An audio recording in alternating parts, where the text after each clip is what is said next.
Hey everybody, welcome to Hard Times Strong Men podcast. Today we're going to be talking about the principles of being mentally tough, physically strong, and morally straight. Buckle up because we got a good one for you today.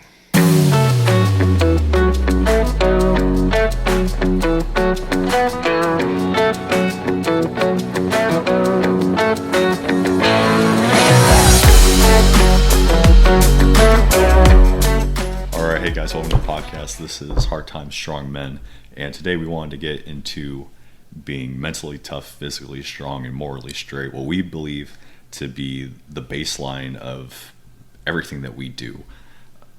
You can have the kit, you can have the knowledge, you can have the network, but if you don't have those three things, you're not going to be effective. But before we get into that, we want to talk about our previous episode, our pilot episode. And we got critique, we got feedback. The three main things that we wanted to address were people mentioned that we were referencing acronyms, we were referencing pieces of kit, things that the general populace would not know, and we didn't explain ourselves.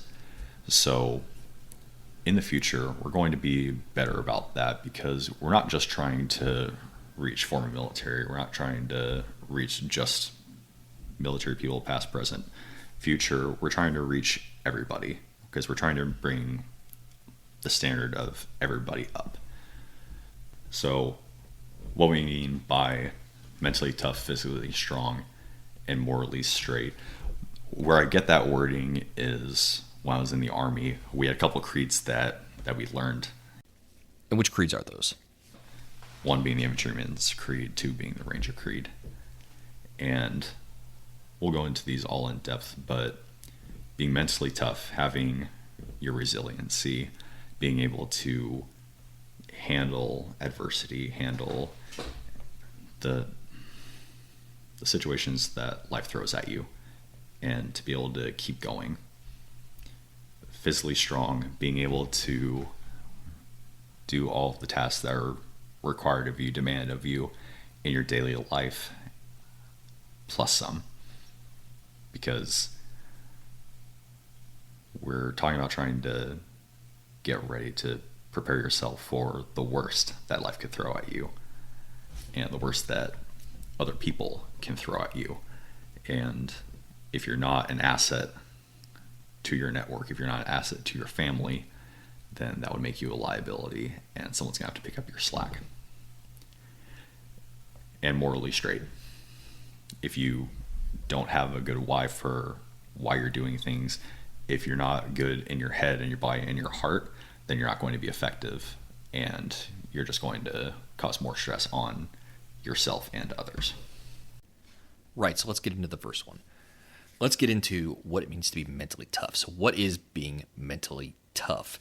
The very book definition of this is that it is the ability to resist, manage, and overcome doubts, worries, concerns, and circumstances that prevent you from succeeding or excelling at a task or towards an objective or performance outcome that you set out to achieve. Along those lines, you think of mental resiliency. What am I talking about there? I'm talking about overcoming failure. Realizing that failure is not the end of everything. It is the mindset that you just keep going, keep pushing through to the objective. Let's talk about someone who has done something like that in history. Thomas Edison. Thomas Edison never admitted to failing. He found 1,000 ways that a light bulb didn't work. So he failed 1,000 times before he finally succeeded. But he didn't see it that way. He saw it as finding 1,000 ways that a light bulb didn't work. And that is an amazing mindset. Even though he was fired from his previous job for being, quote, non-productive, here he is inventing stuff that we still use today. Look around you. How many light bulbs do we have? This guy tried 1,000 times to make something like the very light bulb in your ceiling fan before he finally got one to work. Mentally tough people have 13 habits that allow them to be such. First one, they love a good challenge. Second, they practice true commitment.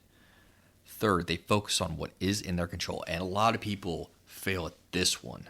It's so easy to focus on what you can't control and try to change that and try to control that and mold every little thing to what you want. But all it's going to do is cause you to fail harder. Focusing on what you can control just allows you to skew the outcome in your favor without having to stress and worry about everything else. Number 4, they thrive on adversity.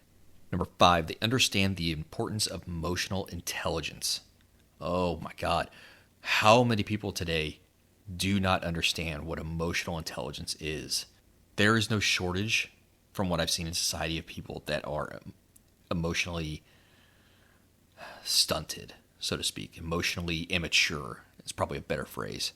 Being emotionally intelligent just allows you to interact with people in a way that's probably more professional and allows you to see things from their point of view. Number 6, they show true confidence. Number 7, they embrace change. They let things roll off their back. They roll with the punches. It's all about being flexible.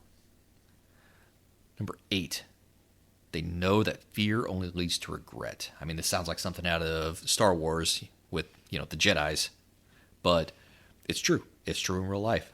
Fearing something will only lead you to regretting that you didn't take an option. Like, how many times in life have you regretted not doing something, not experiencing something, not saying something, not doing something? It's so widespread in today's society that it's truly painful to actually sit back and remember things that you just regret. Number 9, they view failure as fuel for their journey. I mean, that is rock fuel right there. You fail, that should only push you on. It should just make you want to succeed even more. Reframing. Yeah. So I've got a couple. I've got an example on a slightly smaller scale, but I've got 2 little humans that are about to be running around, and watching my oldest learn how to walk. I can't tell you how many times he, fell over sideways on his butt, but everybody has to learn how to walk. Everybody fails at some point, and you can't be good at tasks. You can't be good at something without failing at it an obscene amount of times. But you don't think about it. Nobody thinks about when they were first learning how to ride a bike, because everybody freaking hates it. But as soon as you learn, you never forget. Number 10, they learn from the past, but they don't dwell on it. So many people have a cloud hanging over them because of their failures. It's emotional baggage, it's mental baggage, and it can drag you down in life. You just got to get past that. You got to find a way to push through that and continue on. Number 11, they engage in physical and mental wellness. Oh my gosh. We're going to get into mental health in another series, but we're going to touch on it right now because there are so many people going through life right now that view mental health as a taboo thing. They view it as weakness, and that's just not the case. Everybody is dealing with something. I don't care who it is. There is something going on in somebody's mind that allows them to not be their true self. I've gone through it. I'm a 7. I know you've gone through it. And we saw so many guys in the Army that you could just tell. You could tell that they were going through something. You could tell that they were just not at their best, that they were carrying something. They wanted to talk about something, but they couldn't. Because in the Army, at least I don't know if things have changed now, but back when we were in, if you went to behavioral health to try to seek some kind of help for your mental health, you were almost guaranteed to get kicked out of the Army, especially if your command found out, which they will. They would.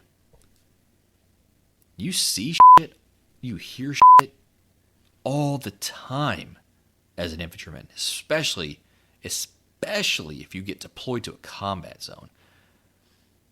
In Afghanistan, there was so much shit that I wish I could forget, but I can't.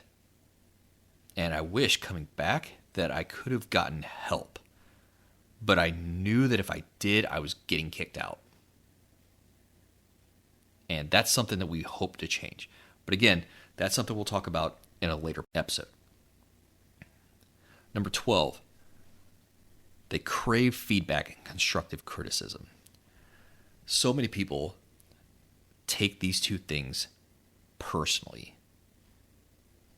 And that's not the right way to do it. That is only a hindrance to you mentally. You can't do that.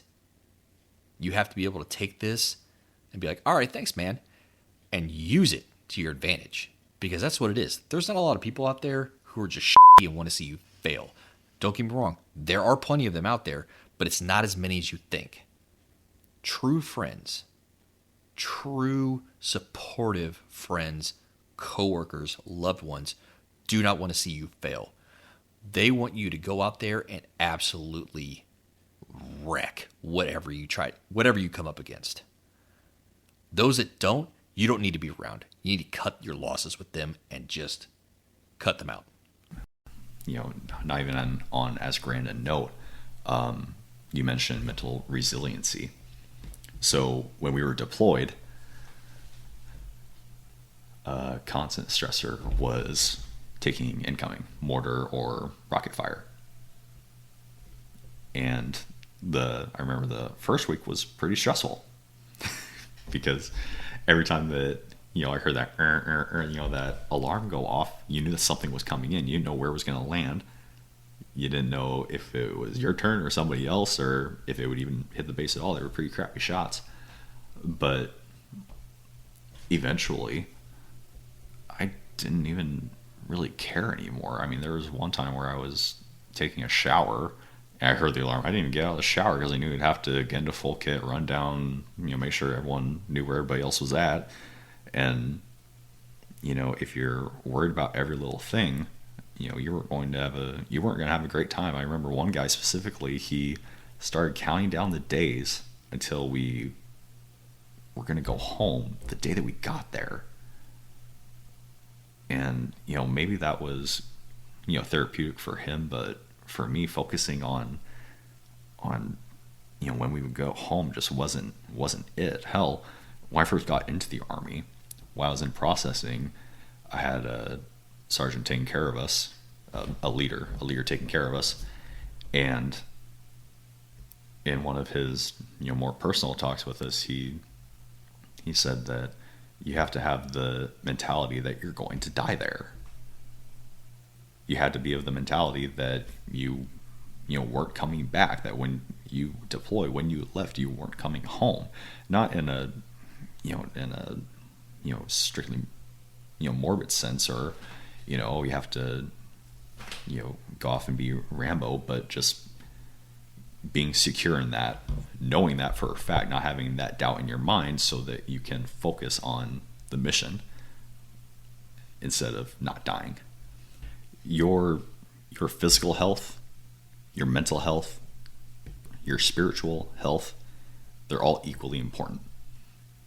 If one of those is out of whack, if one of those is lacking, it's going to affect the other two. And like you said, we're going to cover this in another episode, but I just wanted to throw a quick word out there for anybody suffering, from a mental health, potential crisis, or just, you can call it a rut, you call it a deep place, dark place, whatever. The world is better with you in it. Full stop. So if you're thinking about harming yourself, you're thinking about killing yourself, you're thinking about closing that chapter on yourself, seek help. We're going to put a link in the, at the end of this episode. Our job is to try to take care of people. And you can't take care of people if you're gone. Yeah, and you can't take care of other people if you can't take care of yourself. Exactly. And I'm just going to put this out there for anybody that needs it. The National Suicide Prevention Hotline is 1-800-273-8255. For veterans, the crisis line, 1-800-273-8255. Press 1. Thank you. I have friends who've suffered from depressive episodes, from suicidal ideation. I have suffered from the same. This isn't something to take lightly. It isn't something to brush off. This isn't something that can't happen to you. The world that we live in completely ignores mental and emotional health. And that's not right. We're people. We're all three. All three together. They're all equally important. And we need to take care of all of it. So carve out time. Do what you gotta do. Take care of yourself. And talking mental health reminds me of a quote that I remember from the HBO series Band of Brothers. It was said by one Captain Ronald Spears, who ended up being the commanding officer of Easy Company. He happened upon a young private during an offensive after D-Day. The private had been having issues freezing up, hiding his foxhole, basically just being unable to acclimate to the horrors that he was facing. Captain Spears told him, "The only hope you have is to accept the fact that you're already dead. The sooner you accept that, the sooner you'll be able to function as a soldier is supposed to function, without mercy, without compassion, without remorse. All war depends on it." That mentality is one that probably the most effective soldiers share. I know I went into Afghanistan already thinking that I was already dead. I was convinced that I was not coming home. And I knew that once I had that mentality, I was going to be fine. I was going to be able to function as a soldier should. But taking that mindset also f***ed me up pretty good in the head. I came back and was unable to shake that mentality, and I know it affected my relationships, my friendships, my overall mentality towards everything and everyone around me. A little bit more about my service. I never saw a firefight, right? But the rockets, the mortars, the what we call indirect fire, that was a pretty much a constant thing. And before I kind of acclimated to that, numb myself to that, I just got caught in this idea, this headspace of, who the fuck are you to shoot a rocket at me? What the hell did I do to you? Someone put that device in a tube and shot it at me. And the beauty of indirect fire is you don't have to target a specific person, so a lot of that moral guilt goes away, right? But it felt really personal at the time. Like you said, getting out of that mental headspace, for me, it was I didn't have any goals when I got back. You're given this gift afterwards of, oh, holy shit, I get to go home. Not a lot of guys were able to say that way back when, right? We know a lot of people who didn't get to say that. Me not personally. I know you do. And that's a hell of a thing. So getting in that mental headspace of, all right, that was the last time I'm going to see my family. Whatever, this is the last time I'm going to touch American soil. You go over there, you stick in that headspace for 9 months, and then you come home and you're kind of lost. If I trained for years to go out and do this, I go out and do this, and then that last bit doesn't work out, what then? I didn't set any 5-year goals. I didn't have any long-term goals. Because I knew between now and 9 months from now, at some point, I was going to be dead. And it didn't matter. What do you do with that? There's a joy with that, but also there's a grief with that. As strange as that is to say, it's a complete, I keep saying the word reframing, but you completely have to change your way of thinking when that happens. And it does. It messes you up. Because you weren't supposed to come back. But then you did. Now what? You're right. Something like that can happen all of a sudden. Because we do, sign on the dotted line. We write that blank check at a cost of our own life. And it took me years to get out of the headspace that I was already dead. And the disappointment that I had coming back from Afghanistan, having not fulfilled that headspace that I was in. And I hate to say disappointed, but it is what it is. You go over there, you do a job, you expect an ending, and it doesn't happen. A lot of people are overjoyed to come home for their families, and a lot of those guys are the ones that haven't gotten themselves into the headspace of, I'm here to do a job. If I die, I die. A lot of those guys are coming back and being relieved, thankful, excited to see their families. A lot of the other guys who are in that headspace just come back and don't know how to function. And you mentioned indirect fire in the past, and that kind of reminds me of one of the situations that I found myself in. I had gone to my room to get something. I can't remember exactly what, but it doesn't matter. And I was coming down the stairs, and that bordered on our helicopter landing zone. And as I was coming down and turning the corner, I look over and see a buddy of mine sitting on the wall right by the fueling point where we fueled up all of our vehicles. And it was a big fueling point too, so it had a lot of fuel in it because we had a lot of trucks that we needed to fuel. Anyway, I see him, I kind of wave at him, and as I do, the incoming sirens go off. And being in the headspace that I've been in for that long, it's just been like, whatever.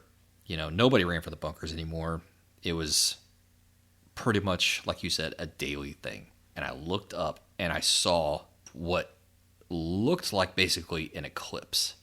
And I was like, there's no way that's, and the thought didn't even get out of my mind when that thing slammed into those HESCO barriers, the metal framework with fabric inside of them that we piled dirt into to make makeshift walls, essentially. Anyway, it slammed in that HESCO barrier and put me on my ass. If that thing had hit 6 feet south, so basically the other side of the HESCO barrier, it would have hit the fuel point. And it would have vaporized me. It would have vaporized my buddy. It would have vaporized 2 guard towers. It would have probably taken out the barracks. And I sat on my back, just looking up like, am I dead? Did that really just happen? Is this how I'm going out? I get killed by a rocket? But then once I heard my buddy running, I snapped out of it, got up, and that is the fastest I ran to get the hell out of Dodge, because you never know when a second one could be coming in. And that instance was more than enough for me to experience what I thought was the ending of that mentality, but also the relief that it wasn't. Because yes, I was okay with dying, but I was also really wanting to just keep doing my job, to keep being an effective soldier, an effective infantryman. I never had anything hit close to me, but I was in my tower one night and it surprised me because we never really got hit at night. But it was dusk and the sun was going down. I was watching it go down, and then I heard the whistle when it flew over my head. Oh shit! And then it hit. It's never been that close before. They're getting better. I wonder if that was the same one. Was it? Yeah, because I think you were with the ODA guys, and I was still on the base. Yeah, I was over at the camp. And it was right around dusk. I could still see, and that son of a bitch hit that HESCO. Tell the people what ODA means. So ODA is part of the organization of U.S. Army Special Forces groups. You have ODA, which is your basic line element. ODB, which is your company headquarters element. ODC, which is the battalion headquarters. And you have ODD, which is Delta Force. These guys' specific job when we were there was to help train up the Afghan army. So when I was over at their camp, I would assist with, if we had to truck them around, guarding the base, whatever, because we were about 1 or 2 miles away from the actual fob, but within a Afghan camp. So kind of an interesting situation. But Yeah, it was a weird situation. Base inside of a base. Yeah, based inside of a base. I didn't design it, thank God. These are just two examples of the many times in Afghanistan where we had to have the mindset that we were already dead and we weren't making it out of there alive so that we could function as normal soldiers. Civilians, on the other hand, have the exact opposite reaction to violence. They just want to retreat at the first sign of it. They want to get away from it. They want everything to be complete status quo. They want to continue where they were. They want to be in their element of comfort. A thought just occurred to me. I was listening to a book on killing, and the author mentioned the fight-or-flight response. And he actually expounded on it off of further research, and he referenced it as fight, flight, freeze, and posture. So posture, that fourth bit, comes in when you're talking about interspecies conflict. So me to you, human to human. So if we come into conflict, I can fight you, I can run away from you, I might freeze, or I'll try to posture. I'll try to be bigger than I am. That's where you get all of the war cries, the hoot, the holler, all this is posturing. Try to make yourself not seem like a soft target, make you seem bigger than you actually are. So like psychological warfare. Exactly. Well, I mean, it is. There are so many things that are psychological warfare, which is an episode in and of itself. But things that are subconscious that you don't even think about. But to your point, a lot of that stuff got, weeded out. A lot of that stuff got trained out. When you go through basic, when you go through your AITs, all of your military training, all of your indoctrination process, further indoctrination training at your unit, a lot of that gets snuffed out. But a lot of civilians don't have that experience. And that then leads us into our next section, being physically strong. What do we mean by that? Your safety, liberty, and life are your responsibility. One of my favorite quotes involving being physically strong happened during a promotion board. A sergeant was in the board, being asked questions, and one of the questions asked of him was, how do you stay in shape? And without batting an eye, the sergeant says, I pick up heavy things and put them back down. Based. A little tangent, and we'll get into physical fitness. One of my favorite promotion board stories was my former squad leader. I'm not going to shout him out, but he was telling me that when he was going through his promotion board, the sergeant major, big boss, asked him, Sergeant such and such, or Specialist such and such, why should I promote you instead of the guy that's sitting outside? My squad leader looked at me and said, because that guy, Sergeant Major. He didn't get promoted, but I thought it was a great answer.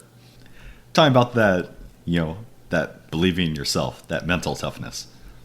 But physical fitness, so what I said earlier, what we have in our bio, your safety, your liberty, and your life are your responsibility. We have become so accustomed to our way of life currently, this little snippet of time in civilization, that we have allowed ourselves to fall asleep on how the world actually is. When you wake up in the morning, you are not waking up with the sun to go and check on your animals and your farm. You're not going out to go out and collect water. You're not foraging for food. You're not hunting with primitive tools. Most people can wake up to an alarm at 8 o'clock in the morning. If they need groceries, they can go out to the grocery store and buy them. Okay, there is no need to live hard as we have lived for generations. So what I'm trying to stress with the importance of this is a great quote from 30 Seconds Out. No one is coming. It's up to us. At the end of the day, it's up to you. Because I think you have the average police response time. But say if your last name is Wayne, you're, walking from an opera with your wife and your son, and I need to cut through this alley, which is stupid, by the way. But do you think that you can just call 911 if you're getting mugged, like currently in that moment? Can you call 911? No. No, it's up to you to protect yourself and your family. So if let's not even say in a violent scenario, say your car breaks down and you're out in the middle of nowhere, but you know that you passed a gas station 5 miles back that way. Okay, can you conceivably walk that far? So you're basically saying that people in today's society have just gotten too comfortable with things being easy and accessible. Yes. Times are hard, if you haven't noticed. Times are extremely hard. What was that police response time, by the way? So the average police response time in the United States involving an active shooter, it varies, but it could be anywhere from 5.4 minutes to over 20 minutes. That is a long, long time for police to get on scene when there's an active shooter and lead is flying. That's an absurdly long time. That is not a situation I want to find myself in. If they go in at all, looking at you, Parkland. It could be worse. It could be Broward County. You could be a UPS guy in Broward County getting shot by police when a guy's got a gun on you. Let's go for a slightly, less toxic scenario. Say you're out hiking with your buddy. All right. You're hiking with your buddy. You guys have hiked this trail dozens of times. No issue. 5 miles. Go down to the valley. Come back up on the other side. You're good to go. But then your buddy trips, wrecks his ankle, and also on the way down he goes ahead and gets his leg impaled on a stick. Whoa, talk about some bad luck here. You do not have cell reception, and you carried minimal, medical equipment because you're an idiot. But your buddy can get help at the lodge 2 miles away uphill. It's a situation, but if you can't get help, you are the help. So you need to be physically fit for that. Which means you're going to have first aid for one. There's a lot of aspects we can break down in this. Mm-hmm. But, you're going to have to carry your friend. He's not going to be able to walk or, not well. You're going to have to carry him 2 miles to a cabin just so he can get some help. Just first line, just first aid. That's going to suck. So let's say you can get your buddy there. Mm-hmm. Let's say you get him there. You get him first aid. Then you call for emergency response vehicles. That's when things can get hairy. Because you've only done first aid, so you're waiting on transport to the nearest hospital, which could be pretty far away. But even then, the average response time for emergency vehicles, which again varies, but it could be 7 minutes. And you're in the medical field, a lot can happen in 7 minutes, especially with an impaling wound. Right. Well, a huge concern there is if someone's trying to help their buddy and they don't have the know-how. Oh, they can make things a lot worse. They make it so much worse. So, friendly PSA, I can throw a link to whatever guide if you want. If you have an impaling injury, don't pull the thing out. Please. I was about to ask you to explain what the number one thing people try to do when they have an impaling injury is. If you have an impaling injury, please do not pull it out. Now I'm going to have to link it. But the reason I say this is because you do not know what's going on inside. If you have an impaling injury, that could be, slashing a blood vessel, that could be in an artery. You don't know. So if you go ahead and pull that out, it's like letting the floodgates open. And to give you a real life reference, okay, if you have an impaling injury in your femoral artery and you pull that out, your buddy's gonna be dead in a few minutes. And there's nothing you can do to help him. It ain't gonna be 7 minutes. No. He'll probably be dead in less than 5. If that. Your femoral artery is the size of a garden hose. And you have liters. You have liters of blood to to play with. It's not good. You should probably explain to people what the femoral artery is so they have an idea. Oh boy. All right. So the vascular system. Okay. So your heart. Okay. Heart is a muscle, pumps blood through your body. The femoral arteries branch off of the inferior vena cava, the main artery going down the middle. Okay, from your heart, branches off down your legs.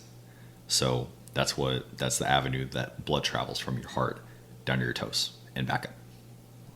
Insane amount of blood running through there. So if you have an injury to that, very super horrible, no good, very bad day, and just don't pull things out. Don't pull things out. We're gonna have a lot of medical guides. I, went through all the, first responder stuff when I was in the Army. I got out of the Army and went through school to be a nurse. Currently working as a nurse. We have a friend of ours coming on who has a ridiculous amount of experience in the field in the Army. We have a PA we hope to have come on. So we have a lot of talent. We have a lot of years of experience coming to the table. So we're really going to try to flesh out our medical talks, not just for emergency medicine, but also for daily maintenance, with the idea that you're going to have to rely on yourself at some point. And you never know how unprepared you are for something until something happens. And, just a field exercise while I was in the Army, I thought I was pretty fit. I was pretty fit at the time. But you're pretty fit, but then, sometimes you have to carry, 6 or 10 rucks up a mountain, and you realize you're not as fit as you want to be. We're trying to raise the standard because the standard needs to be raised. You never know how unprepared you are until you need to be prepared, or should have been. And you need to be preparing now. You should have been preparing yesterday, but we're going to try to get everybody there. We're talking about physical, being physically fit, physically strong. Okay. We're not really going into specifics with that. I don't have a background in physical training, really, but I really just want to get people back to basics. Okay. So diet and exercise.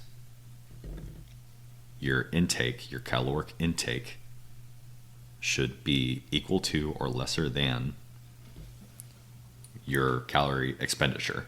If you eat as much as you use in a day, your weight should stay about the same. If you eat less than the calories that you expend in a day, you should lose weight. Barring a medical diagnosis. But good diet, eat clean food, exercise, touch grass. Being physically strong is more than just being able to pick up heavy things and put them back down. It's about being healthy. It's about being able to do hard physical work. And it's about having the physical endurance to do whatever you need to do during the day and be able to make it back home. So when we were in the Army, they'd have us do 12-mile rucks, 12-mile walks with a heavy backpack on. Yay. But when you got back from the ruck march, you weren't done. The idea being that you should be able to do a 12-mile ruck march and then fight afterwards. So we're talking about being physically strong. You shouldn't try to scrape by with the bare minimum.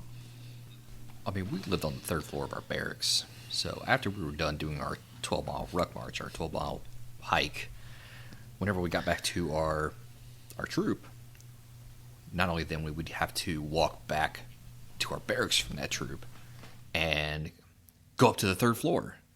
And that's horrible with 40 to 70 pounds on your back after having just walked 12 miles with that same pack. It sucks. 1 out of 5 stars. Would not recommend. 1 out of 5 stars. Sir, this is a Wendy's. Anyways. Physically strong. If you're not an asset, you're a liability. With that being said, let's go into being morally straight. What are we talking about here? Morally straight. When I think of that, why we wanted to talk about this, I feel like when we were discussing this before the show,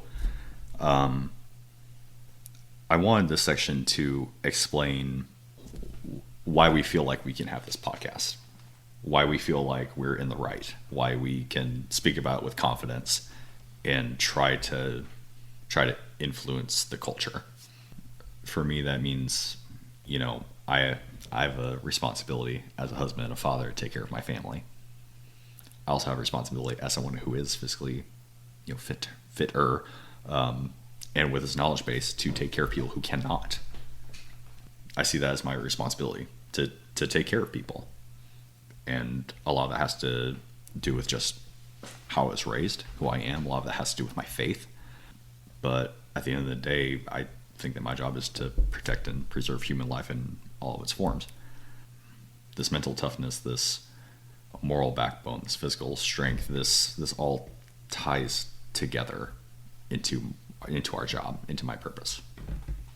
So when you say it's your job, you're a civilian now, so we're talking about you just being a husband and a father, right? Right. So I say my job responsibility. I use those words interchangeably, at least in this conversation. So I see it as here's my word. I see it as my duty. Yeah, that's fair. So when I think of being morally straight, I'm thinking about just being honest, being a person of strong character, and above all, doing the right thing when no one's looking. I mean, anybody can have the celebrity ideal where they expect praise for what they do. They expect someone to approve of what they're doing, and they only do the right thing when people are watching, when the cameras are on them. People of strong moral character don't require that. They'll go out, feed the homeless, they'll go out, pick up cigarette butts, whatever. They'll do it without people watching. Having integrity. Right, exactly. And people with strong moral character aren't going to do it to get the attention. People that do that, your moral compass is so f***ed. So let's talk about having a moral compass. Your moral compass is your ability to determine between right and wrong. Your moral compass is determined by a person's beliefs and their judgments on what is right and wrong. And it can be shaped by a person's life experiences, upbringing, their social culture, and their empathy for others. For me, a lot of this boils down to personal responsibility. I'm saying responsibility a lot, but we wouldn't be seeing a lot of the stuff that's going on right now if people bucked up and took responsibility for their actions. Yeah, you're right. We have a lot of people out here getting canceled right now because of their actions. How many people have you heard of in the news that are getting canceled because they've sexually assaulted women, they've sexually harassed people, they've said racial comments, and it does come down to personal responsibility. These are also the same people who think that the government should run their lives day to day and determine what they as individuals should put in their body. Also not their job. Exactly.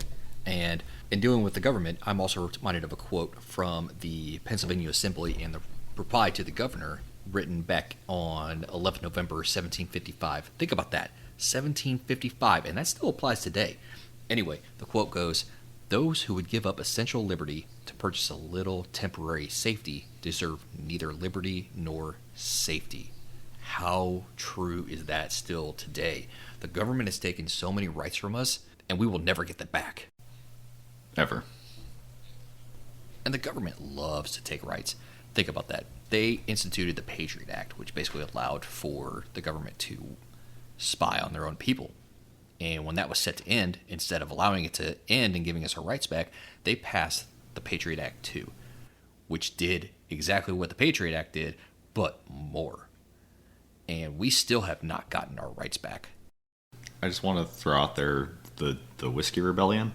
Right after, going through an entire war over tea tax, we went ahead and got a whiskey tax as well, just for funsies, So the government is not your friend. We got off on this tangent, but we're talking about personal responsibility, not pushing off, passing the buck to somebody else, because at the end of the day, it's you, and it's whatever you can live with. Long story short, just do the right thing. So the format that you heard today is what we're going to try to push in later episodes. So we're going to address comments, critiques, concerns from prior episodes, because we want to be held accountable for what we say, what we put out. Okay, first and foremost, we're trying to educate people. We're trying to take our experiences, our knowledge, and we're trying to pass it on to you. We're trying to build a community of people that are better, because that is what we need. We're going to try to pass off the information in a way that is concise, that is full to the best extent that we can, and when is not solely our idea or what we're saying, we're going to quote it. We're going to cite it for you so that you can look this up later. We're going to give you our references because we need integrity in this business. We're always open to comments, critiques, concerns. We're always open to questions. This might be a good time to fill people in on what we got coming up in the next few episodes. So our next episode is going to be about situational awareness. This is going to be pretty encompassing, and we're going to try to keep it down to a point where it's actually not causing everyone's eyes to glaze over, but we're going to try and put out as much information as we can. Later on, we're going to have an episode about mental health, and we're going to try to destroy the stigma that surrounds mental health and the process of getting help for it. That'll do it from us here. Thanks for tuning in. If you haven't already, subscribe, download, share it with your friends. We appreciate each and every one of you. We got a lot of good content coming up for you guys, so stay tuned. Bye, everybody.